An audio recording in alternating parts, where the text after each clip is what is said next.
The aorta and the vena cavas are the highways of the circulatory system.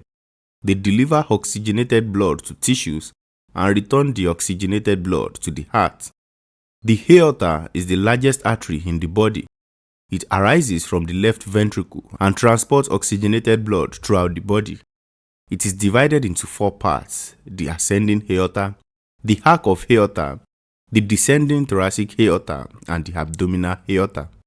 The ascending aorta begins at the aortic valve and ascends within the pericardial sac just behind the sternum. It gives rise to the right and left coronary arteries, which supply the muscle of the heart. The aortic arc curves backward and to the left over the left main bronchus at the level of the T4 vertebra. It gives three main branches. The first is the brachiocephalic trunk, which in turn divides into the right common carotid artery to supply the right side of the head, and the right subclavian artery to supply the right upper limb and parts of the thorax.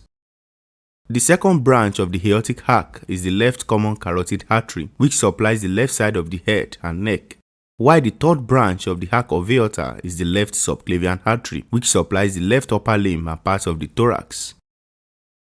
The descending thoracic aorta descends along the posterior mediastinum on the left side of the vertebral column and then approaches the median plane to end in front of the vertebral column by passing through the aortic hiatus of the diaphragm at the level of T12. It gives branches that supplies the esophagus, the airway, and the pericardium. It also gives 9 pairs of posterior intercostal arteries, a pair of subcostal arteries, and the superior phrenic arteries. The abdominal aorta descends anterior to the vertebral bodies and bifurcates into the left and right common iliac arteries anterior to the fourth lumbar vertebrae.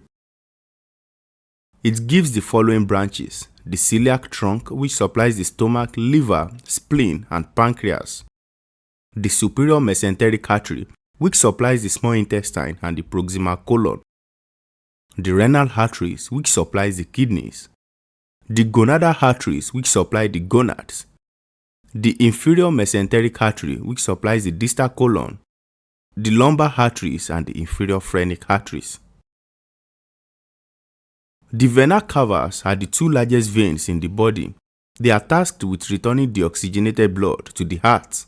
The superior vena cava, or SVC for short, is formed by the union of the right and left brachiocephalic veins behind the first right costal cartilage. It descends and drains into the right atrium. It receives tributaries from the azygos vein, which drains blood from the posterior thoracic wall. Other tributaries include the pericardial and mediastinal veins. The inferior vena cava, or IVC for short, is formed by the union of the right and left common iliac veins at the level of the L5 vertebra. It ascends along the right side of the aorta and passes through the caval opening of the diaphragm and drains into the right atrium. It receives tributaries from the hepatic veins, which drain the liver, the renal veins, which drain the kidneys, the gonadal veins, which drain the testicle or ovaries, the inferior phrenic veins, and lumbar veins. In summary, the aorta is the primary artery of the body and is divided into ascending, arc, thoracic, and abdominal parts, with multiple branches delivering oxygenated blood. The superior and inferior vena cavas are the largest veins, with numerous tributaries returning deoxygenated blood to the heart.